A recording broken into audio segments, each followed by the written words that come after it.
কিন্তু আসসালামু আলাইকুম। এটি হচ্ছে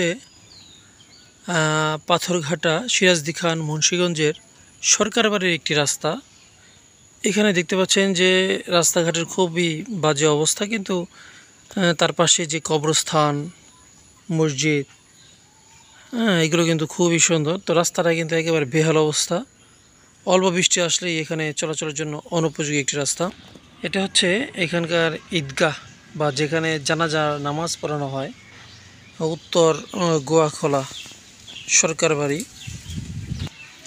তো এটি সরকার বাড়ি থেকে হয়তো বা এই জায়গাটি একসময় দান করা হয়েছিল, কিংবা নির্মাণও তারা করে দিয়েছে, যে তখন বুঝতে পারলাম। উত্তর গোয়াখোলা সরকার বাড়ি জামে মসজিদ।